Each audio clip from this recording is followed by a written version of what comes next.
Kore Mwapenduka and welcome to Africa Good Morning, the show where we will be bringing you the latest in news stories from Africa and beyond. I am Glenn Rashipura, joined by Aina Raizakweyo. Happy Thursday, everyone. Today is Make a Hat Day. Upon the 20th century, hats played an incredibly important role in fashion and attire, arguably much more so than today. In the 19th century, felt was a common material for hats, and Felt Hat Day encourages all of us to don a felt hat in tribute to this historically significant but now somewhat neglected accessory. Let's have a look.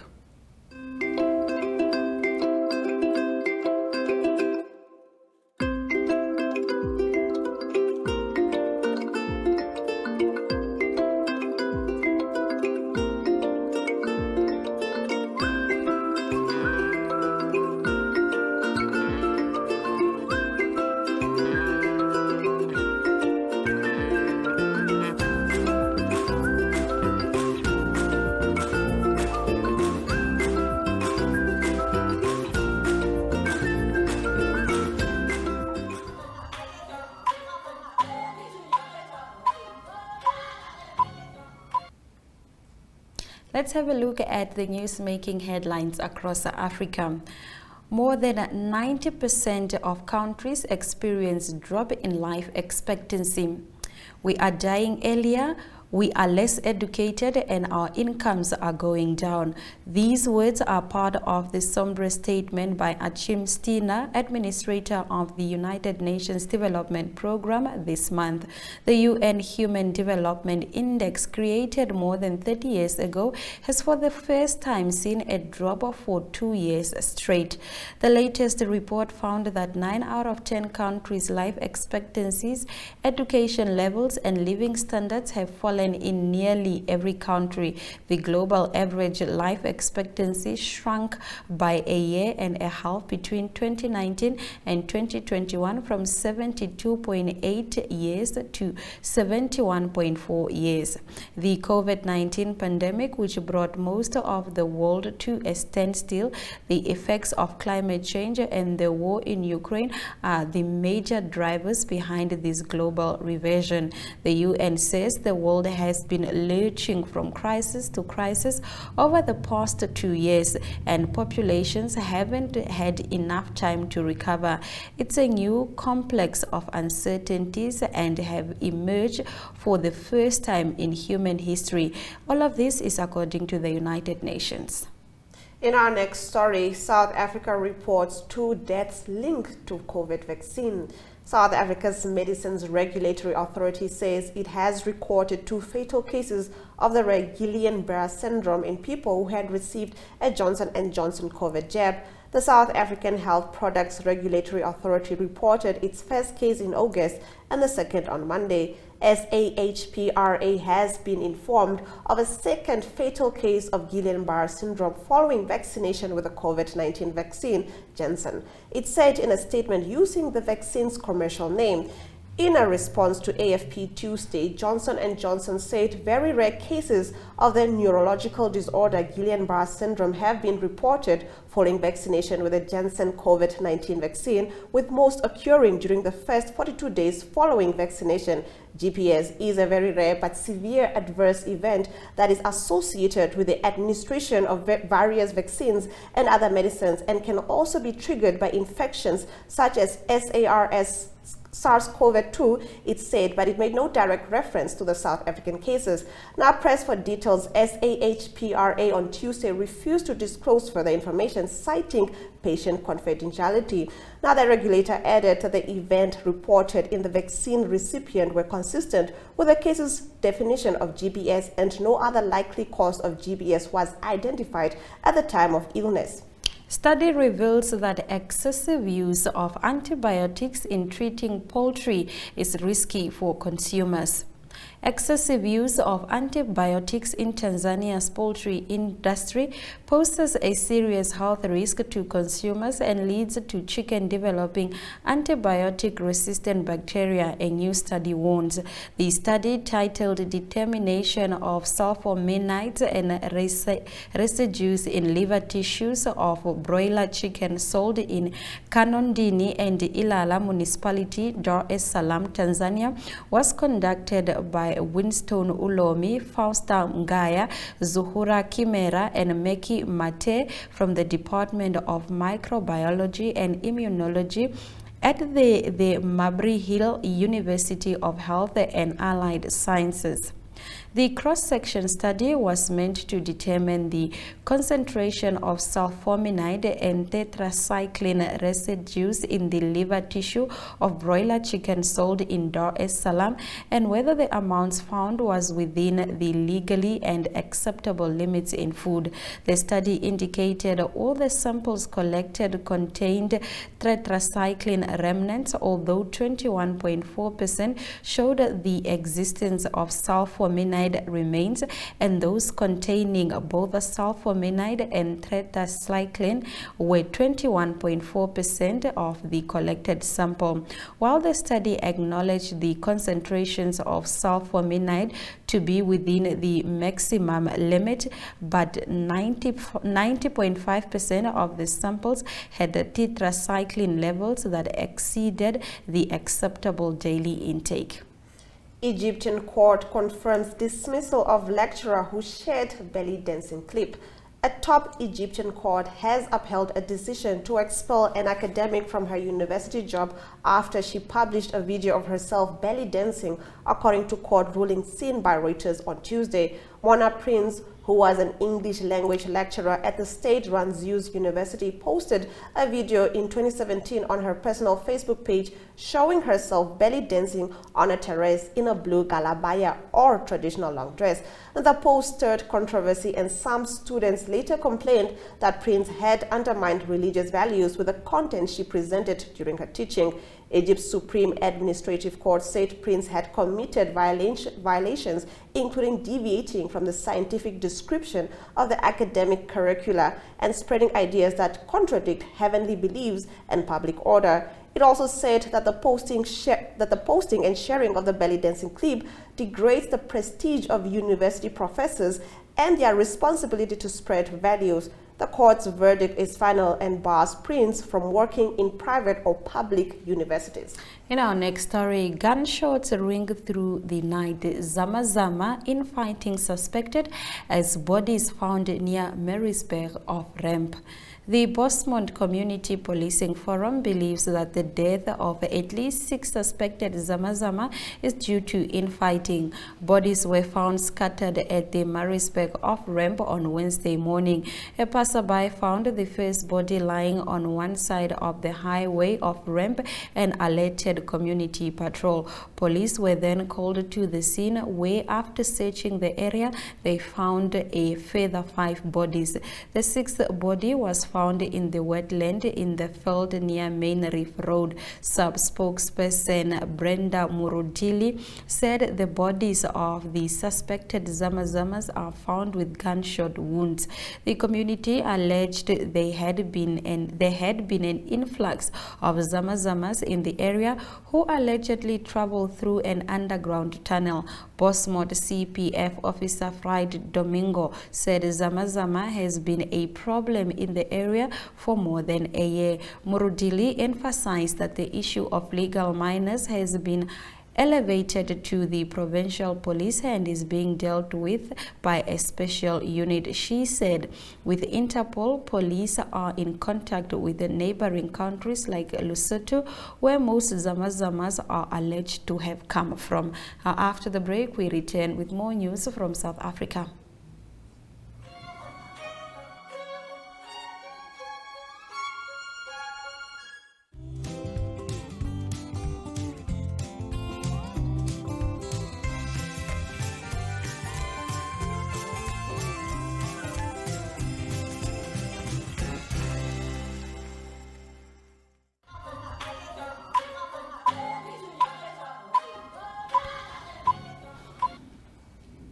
Continuing with our top half of news stories. SA ends residency for religious workers. Foreign religious workers will no longer be eligible for work permits or permanent residency in South Africa, news site EWN reports, quoting the country Home Affairs Minister.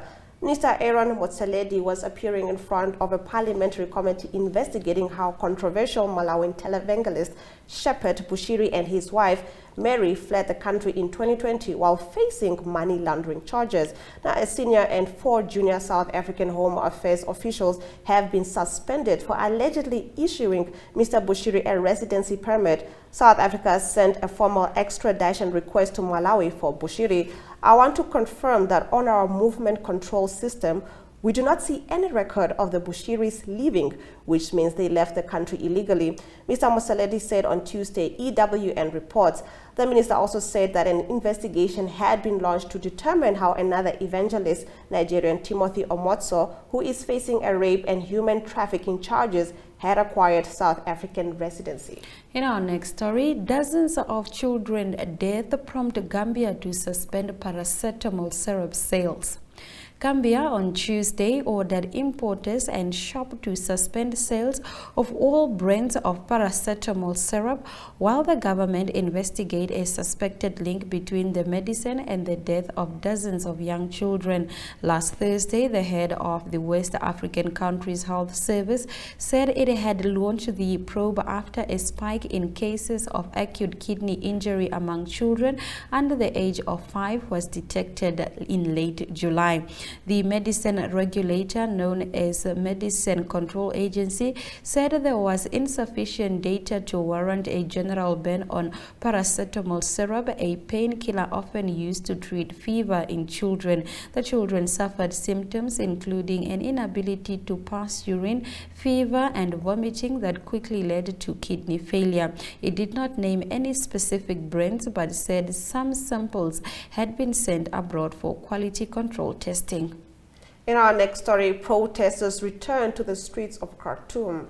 Thousands of Sudanese protesters took to the streets of the capital Khartoum on Tuesday to press demands for a return to civilian rule following a military coup last year.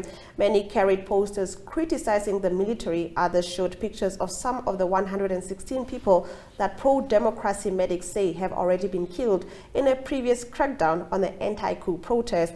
A solution can only be reached by achieving our demands.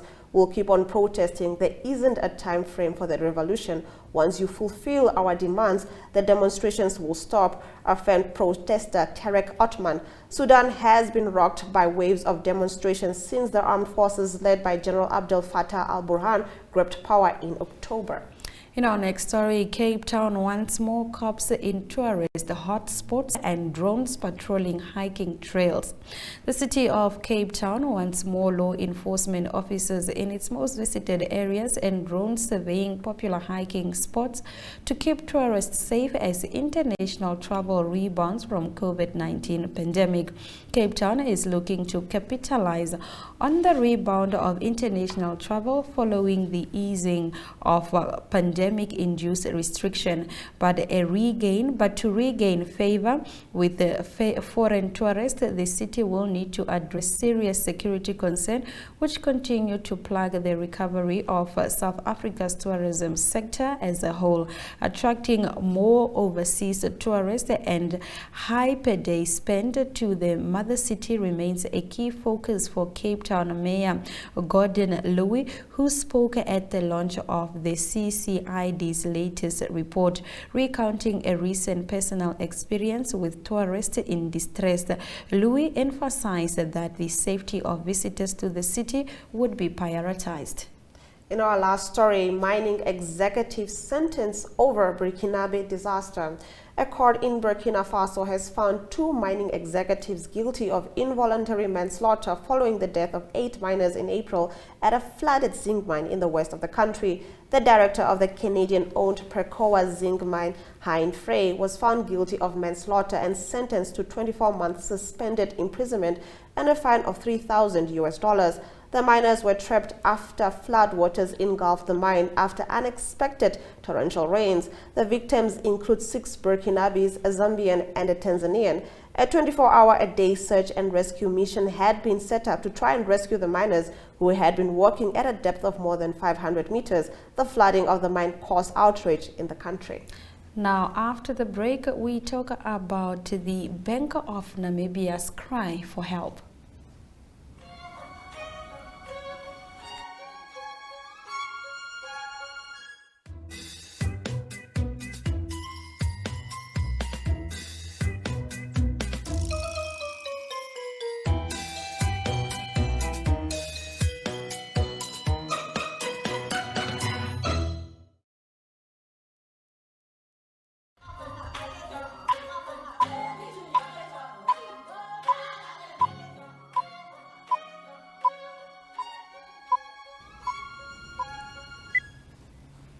As previously mentioned before the break, the governor of the Bank of Namibia has urged commercial banks to strike a balance between the interests of all stakeholders in this post-COVID environment and, where feasible, to do more in assisting the economy. Economist Salomo Hey discusses this cry for help. Let's take a look.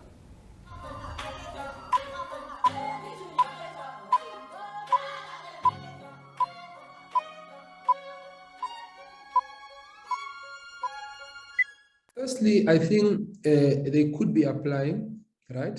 The application, obviously, in terms of the credit criteria, because I think there are very few businesses that are in good standing because of the current economic environment that we find ourselves in.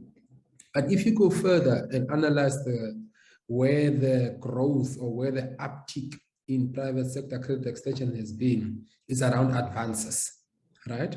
So generally, what does advances mean? Advances mean that I've got a small restaurant, right, that was closed for a considerable period of time. It's open now. I'm getting more feet in again. So what I do is then I go to the bank and tell the bank that, or ask the bank that, look, I've got patrons coming in again. Look at my past week sales that I had. I need to stock up, and then I go get an advance for a week or for a month. And as soon as I'm able to pay, as soon as I get the cash flow in, I'm then able to honor my advance obligation. Now, ideally, what you would want to see is facilities, right? Because of how the business cycle works. Sometimes you take 2 to 3 months to get going, and you would want a facility with a bank. Now, because of where we are coming from, and because of the lack of cash flow over that period, and because of the general low growth environment that we find ourselves in, facilities are hard to come by. So there is a certain level of applications that are going through, but obviously the credit criteria is not speaking to the times. So, and this is where we find ourselves. You say that the criteria isn't speaking to the times. Do you think banks are over hesitant to provide credit or grant credit? And to which extent should they be more accommodative? Well, I think the banks generally, and I think it's really an observation from my side, is that banks generally in the Namibian market are very risk averse. I mean, if you look at the ratio between borrowings and the deposits, you could see that it's massive. The amount of deposits that we have in the bank in relation to the borrowings, which are very low. So they don't really have a huge appetite for lending, right? That's the one thing. And there could be reasons why. One is obviously, I think, the regulatory regime obviously also put you on alert in terms of capital adequacy that you need to hold on your books at a certain point in time. The regulatory regime also puts you on alert in terms of the non-performing loans that you need to keep within a certain period of time. But I also think that one should understand it in the context of where we find ourselves. This is not a normal economic cycle that we find ourselves in, and subsequently, one would have expected some level of flexibility because this is essentially what the Bank of Namibia is advocating for. And subsequently, one would have wanted the general banking environment to also follow suit. And so in terms of why the banks don't have appetite to, say, fund businesses, and to what extent they can become accommodative, I think that obviously there's been a general interest rate cut during COVID, right? And obviously that did have an impact on the margins of the banks, because remember that they are in a game of interest rate variation, interest rate margins as profits, right? So I'm sure that the uncertain period did put everyone on alert, and to the banks, and to the bank's credit, obviously they were concerned that the uncertain period did not have an end in sight at that point in time. So I'm sure at that point no one knew till when will the interest rate cut continues, right? So they sort of wanted to build buffers around that as well. That's why the whole COVID relief measures that were announced in terms of payment holidays for those in good standing. Again, it didn't make sense, because why would you give someone payment holiday while they're in good standing? You know, you would want to give someone who is in financial distress a payment holiday. And when you're in financial distress, technically you would not be in good standing, right? So those are some of the issues that one needs to navigate around. But it's an open conversation that we need to have in the context that the banks really need to understand that where risk is mitigated, and especially mitigated with these credit guarantee schemes, and where there are facilities that are sitting there, there should be a certain level of flexibility with regard to making sure that lending can propel economic activity. And I think it's within that context where the bank should become accommodative. I mean, if the credit guarantee scheme quota is completely maxed out, it makes sense for the bank to maybe take a cautious approach and on the side of caution out of an abundance, right? Out of an abundance of caution. Now, in the current scenario, what we have is that there's been a very low uptake on the facility that's sitting there because of the credit criteria impediments. And then there's also been a low uptake on the credit guarantee scheme in terms of the security aspect of loans.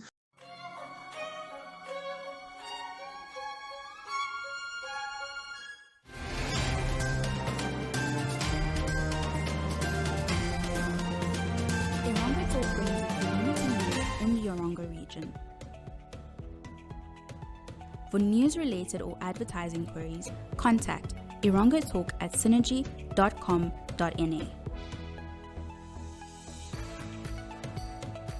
Irongo Talk, our community, your news.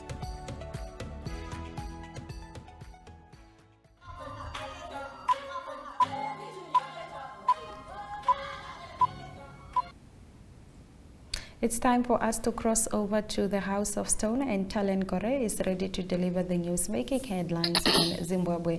Talent, how are you? Good morning, Aina. Good morning, Diana, and Africa. Good morning. We are doing fantastic. Now, we understand that the University of Zimbabwe students protest over fees hike. Tell us about this. The University of Zimbabwe students on Monday protested over the latest round of tuition fees hike and have vowed to boycott lectures until the new fees are reversed. The university has increased fees by a staggering 1,000%, triggering an outcry among students who feel that the new fee structures were too high for them. So the University of Zimbabwe Representative Council President Alan Chipoi urged learners to stay at home whilst hinting on an impending court challenge over the increases. During the demonstration, apparently 16 students were arrested and they appeared in court yesterday. The university increased the fees without any explanation. They increased the fees from 50,000 Zimbabwean dollars to 500,000 Zimbabwean dollars, which is like $500,000. So the students are saying that this is too much, this is out of our reach, and many of our parents, they can't afford to pay 500,000 Zimbabwean dollars for their school fees. According to the new fee structure, the 500,000 Zimbabwean dollars is equivalent to 900 United States dollars. So the students are saying that we can't afford that much, and the university should actually review the fee structure and actually lower the prices, because the students can't afford the new fees. Apparently 16 students, like I said, were arrested during the demonstration, and they were in court yesterday. Well, 50,000 to 500,000 is quite a jump. Now, in your next story, opposition party Citizens Coalition for Change leader Nelson Chamisa survives what the party insists was an assassination attempt. What's going on there? So on Sunday, the opposition Citizens Coalition for Change party, they had a rally in Chinhoyi, where they said that their party leader, where they say that their party leader survived an attempted assassination attempt. Apparently, they are blaming ZANU-PF party supporters for throwing a bomb at Nelson Chamisa at the rally, but no injuries or deaths were recorded. But there was just stampede at the venue where the rally was supposed to be held. Despite everything that happened, the rally went ahead, and the opposition party, Citizens Coalition for Change, went ahead with their rally. The party is actually insisting that it was the ZANU-PF party, the ruling party, ZANU-PF party supporters, who threw the bomb at Nelson Chamisa, and also they are saying that the party, the Citizens Coalition for Change, is also saying that on Saturday there were also attempts to stop the party from preparing the ground, from preparing the place where they were supposed to, where they wanted to do their rally. So they are blaming all this on ZANU-PF. We do not have full information. We do not know the truth. We don't know who really did this, but the opposition party is blaming the ruling party, ZANU-PF, for all this that has happened. This is not the first time that Nelson Chamisa has actually apparently survived an assassination attempt. This is like the second and third time that this has happened to him. All right, very sad indeed. Now, Talent, please tell us about the petrol prices that are being slashed, or have been slashed rather. In the last 3 months, we have seen petrol prices in Zimbabwe going down, but it is only just petrol that is going down. The diesel prices is just remaining the same. So the prices of petrol has fallen again by 5 cents per liter, 5 cents United States dollars per liter, to $1.53 a liter, although diesel remains at $1.74 a liter, with the regulator ZERA setting the new maximum prices on Thursday.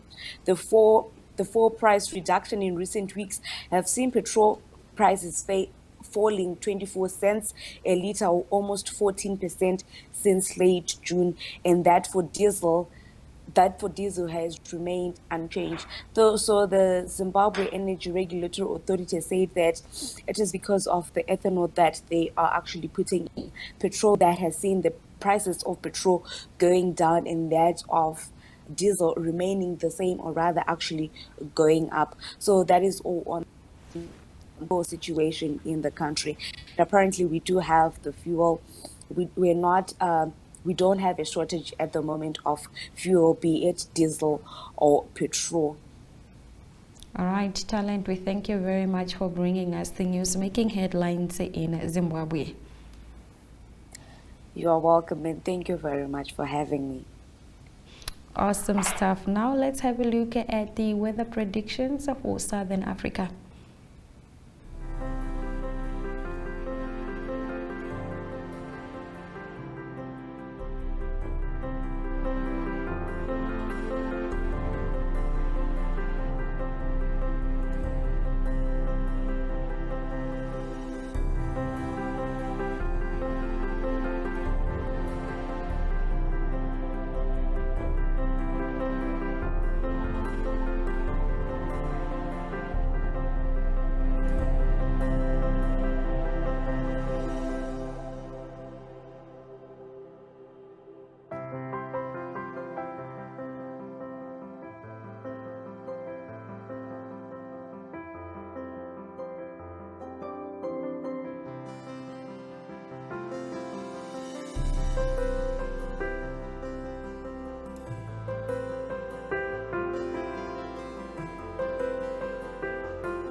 The Evening Review is a daily interview-based talk show that dissects and expounds on current affairs as they occur in Namibia.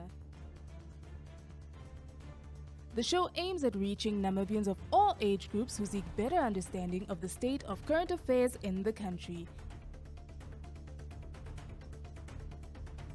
This show is broadcasted on NTV, 1up2.com and cross-shared on the following Facebook platforms: Namibian Sun and Namibia Media Holdings. The Evening Review focuses on interviews, latest news and up-to-the-minute current events. Contact evening@synergy.com.na.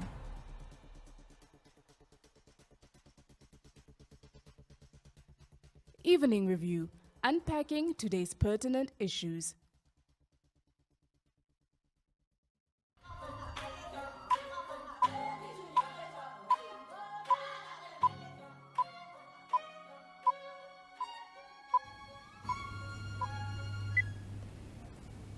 What is the scope and future of mRNA technologies? Dr. Soumya Swaminathan explains the challenges in rolling the technology out and safety of mRNA vaccines in Science in 5. Let's take a look.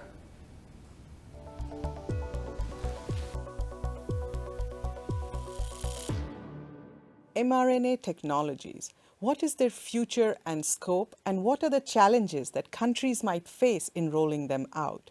Hello and welcome to Science in 5. I'm Vismitha Gupta-Smith. We are talking to Dr. Soumya Swaminathan today.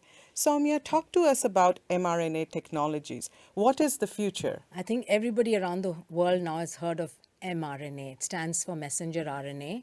And basically, it's part of our cellular architecture. The RNA molecule is a sort of translator. You can think of it as a waiter who takes the order from the DNA, that is the customer, and takes it to the kitchen that then prepares the food or the proteins in the cell. So this technology has actually been worked on for the last 30 years, but it's only during this pandemic that we realize the full potential of it, and billions of people around the world now have received an mRNA vaccine. So apart from COVID vaccines, the technology can be used to make vaccines for many other diseases, and many of them are already quite advanced. We've got vaccines for influenza, for other viruses like the respiratory syncytial virus, for Lassa fever, for example, but also to try and develop better vaccines for malaria, for TB, for HIV. And then beyond infectious diseases, this technology is now being used by some companies and centers to target cancers, because we know that for many cancers now, once you identify the genetic change in the cancer, you can actually try and target a treatment for that. So again, very exciting opportunities for treatment of human and probably animal diseases as well. Soumya, talk to us about the challenges that countries might face when rolling out these technologies. The first one, of course, is the access to the vaccine. And we've seen that there have been global inequities. And even today, over 75% of Africans have not been fully vaccinated. So this is a challenge, and we're trying to meet that through expanding manufacturing around the world through our mRNA technology transfer program, so that hopefully in the next couple of years, we will have much more diversified capacity, both for R&D and for manufacturing. The second challenge is really getting health systems up to speed and able to vaccinate, populations at a scale that hasn't been done before. We've never vaccinated adults, the way that we're doing now.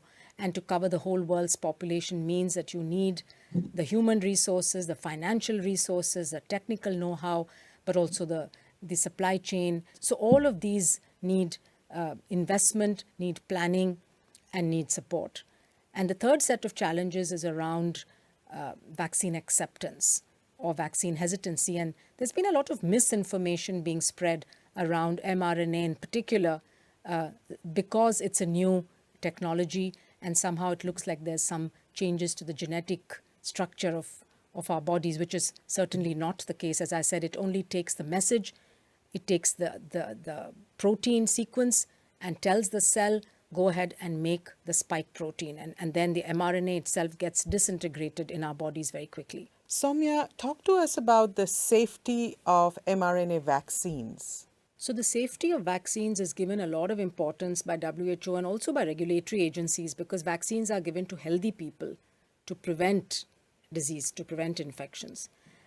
And therefore, there's been a lot of data collected. And as you know, billions of people have now received these vaccines around the world. And we've looked at the benefit-risk profile. In terms of mRNA vaccines, yes, you get the usual side effects initially of fever, headache, fatigue, some pain at the injection site. These usually subside within 24 hours or so.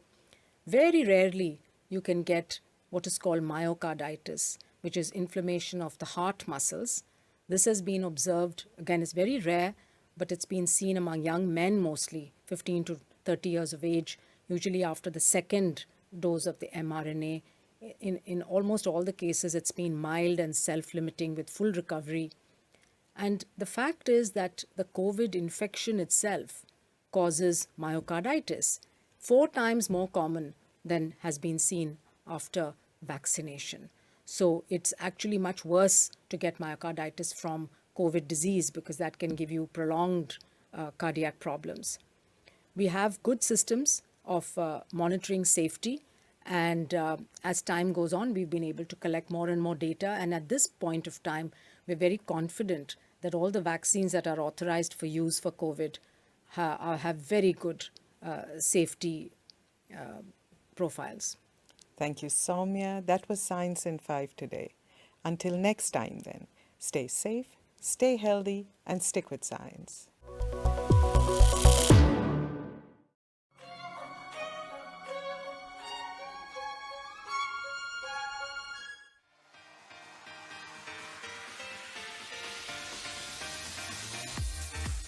Flex is your health and fitness show that focuses on the health of the mind, body, and spirit. If you would like to feature your brand or campaign on this platform, contact zone@synergy.com.na.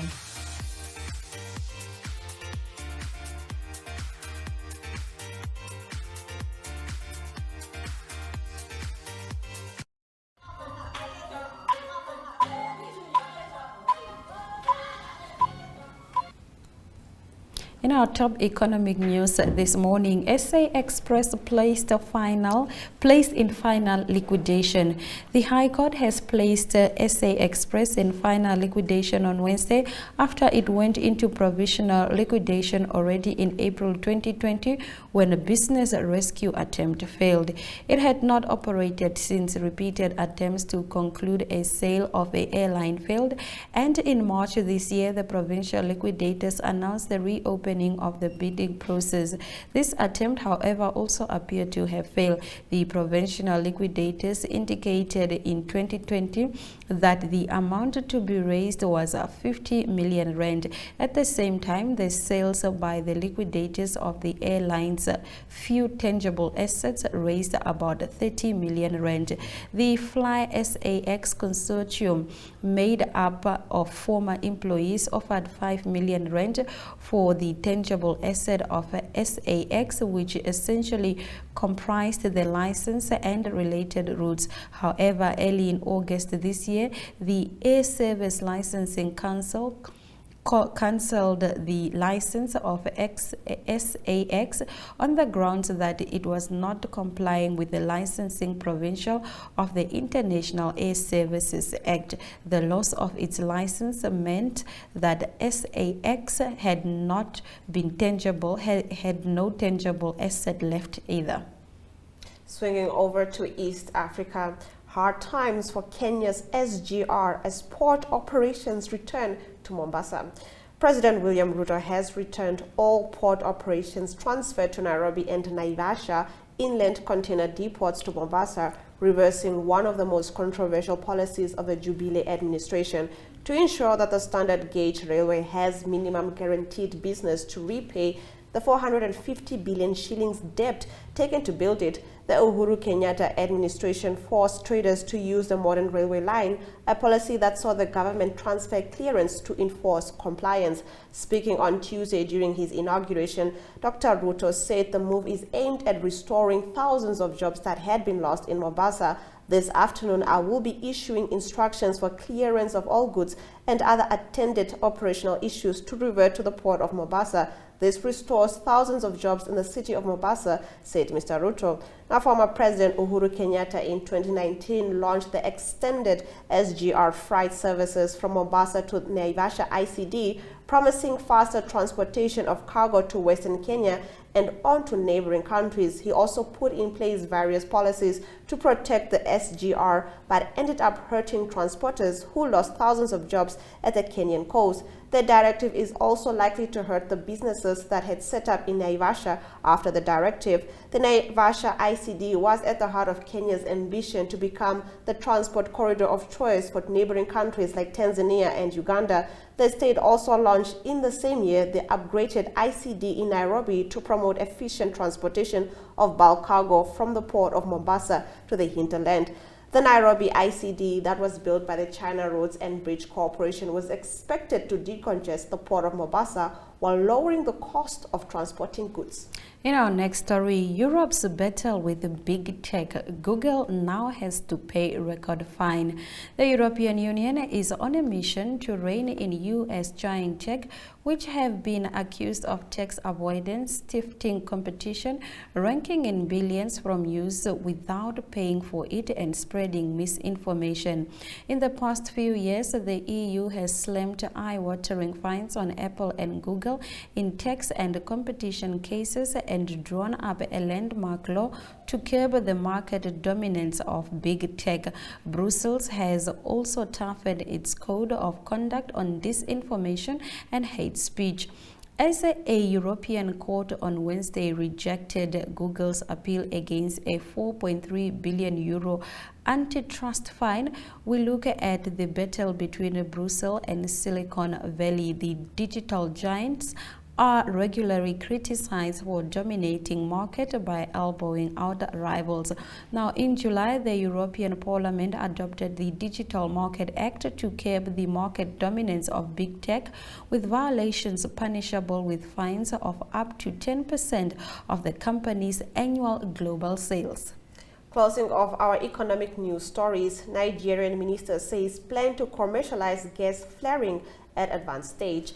Now, Nigeria's plan to commercialize gas burned from its oil fields was at an advanced stage and would help cut 15 million tons of carbon emissions from the atmosphere, the petroleum minister said on Tuesday after meeting U.S. climate envoy John Kerry. Africa's biggest economy, Nigeria, is also the continent's major oil producer. The West African nation has been trying to harness gas belching from its oil fields so it can be exported or used to generate power, but has been hobbled by lack of finance. Tim Peter Silva told reporters after a meeting with Kerry in Abuja that there was some moral basis for Nigeria to get funding from rich nations to meet its climate change goals. All right, let's look at our economic indicators.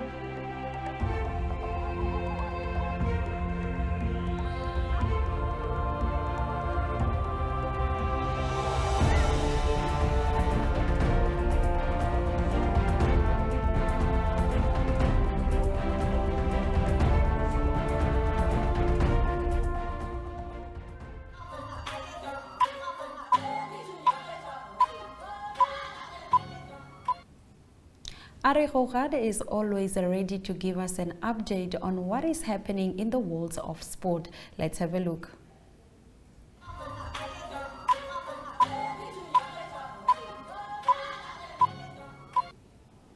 Good day everyone, time for international sports news, starting off with soccer news with no English Premier League games that was played over the weekend. It was a Champions League that got the focus in midweek games, and it results is that Liverpool had a good result against Ajax. They had a bad start to the competition, to the Champions League. They lost big 4-2 against Napoli. That was their first game, but they came back against Ajax. That was at home for Liverpool, and they beat Ajax by 2-1. Ajax was quite on form.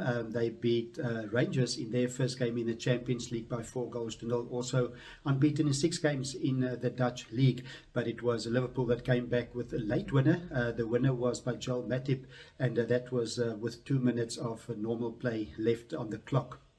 Other results is that Sporting CP, they beat Tottenham Hotspur quite surprisingly, although it was at home, by 2-0. Then Marseille lost at home to Frankfurt. The score there was 1-0. Then Bayern Munich, a good home win for them in Munich. They beat Barcelona by 2-0. And then Porto, they had a disastrous home game. They lost to Club Brugge, and the score there was 4-0. Also going on to some cycling news on international sports news, it is the Tour of Luxembourg that started. There will be 5 stages of the Tour of Luxembourg, and this tour will finish on Saturday. Stage 1 was 163.8 kilometers, and the winner was Valentin Moudas. He's from France, in a time of 4 hours and 25 seconds. And it was Sjoerd Bucks that was in 2nd position, and then another Frenchman, Clement Berthet. He was in 3rd position. He was 7 seconds behind the winner, Moudas, and Bucks was 3 seconds behind. So that's also the general classifications at the moment, because it was the first stage with Valentin Moudas being the leader after stage 1. The second stage will be 163.4 kilometers, and that will be from Lingenstad to Schieflange. That is the Tour of Luxembourg. That is the 82nd edition of the tour. Continuing international sports news with cricket news, and it is India, the women's team of India, that's visiting England at the moment. It was the first game that England won quite convincingly, and in the second game it was India that came back to win the second one by 8 wickets, also very convincingly. What happened in the game that was played in Derby is that England batted first. They scored 142 for 6 in their allotted 20 overs. The best contribution coming from Kemp, and she scored 51 runs from just 37 deliveries. Then India came into bat. They scored 146 for 2, and they made the runs with 3 overs and 2 balls left. They scored the runs in 16.4 overs, and it was Madhana that was the best batsman for India. She scored 79 runs off just 53 deliveries. The third and decider of the T20 series will be on Thursday, and that game will be played in Bristol. And to conclude today's international sports news, it's boxing news, and according to the management of British heavyweight boxer Anthony Joshua, terms has been accepted to fight the WBC champion Tyson Fury, and that will be an all-British heavyweight fight. It's a fight that they've been trying to get together for many years, and now it is WBC champion Tyson Fury that said that he will fight Anthony Joshua, although Joshua recently, just a few weeks ago, lost to Alexander Usyk, but there's still lots of interest in the fight to see these two boxers in action. It is reported that it will take place on the 3rd of December. It might be in Cardiff at the Cardiff Stadium in the United Kingdom, but there's also a possibility that the fight could be in Saudi Arabia. If it's in Saudi Arabia, it will be lots of money that will be offered for the boxers. The previous fight Anthony Joshua had just a few weeks ago against Alexander Usyk of the Ukraine, it was $75 million each that the boxers received. Tyson Fury's team said that they offered a 60-40 split, meaning that Tyson Fury as champion will get 60% of the money and 40% will go to Anthony Joshua. And there's also a rematch clause into the contract, and that will mean if Joshua do beat Fury, there will be a rematch with a 50-50 split. Anthony Joshua was not on the WBC rankings. He needs to be in the top 15 of a WBC ranking to be able to fight for a championship. And this week he entered the WBC rankings as number 6. It seems like it's all systems go for a big all-British heavyweight boxing fight. Anthony Joshua fighting WBC champion Tyson Fury on the 3rd of December this year. That's international sports news for today. Hope you have a great sport day, and we talk again tomorrow. Goodbye.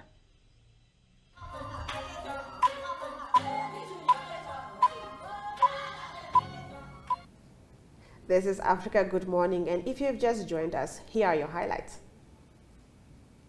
More than 90% of countries experience drop in life expectancy. South Africa reports 2 deaths linked to COVID vaccine. Study reveals that excessive use of antibiotics in treating poultry is risky for consumers. Egyptian court confirms dismissal of lecturer who shared belly dancing clip. SA Express placed in final liquidation. British heavyweight champion Anthony Joshua accepts terms to fight Tyson Fury in all British heavyweight showdown. Those have been our stories. We thank you very much for joining us on Africa Good Morning. Now, please do remember to share your remarks regarding our show. You can post them on our Twitter and Facebook pages. That is at Africa Good Morning. This particular show is on DSTV channel 285 as well as GoTV 94. We also have a website which is called One Up 2. Please visit us for more content that you love to see. On that note, it's all our love, all our light. Happy Thursday.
Hey!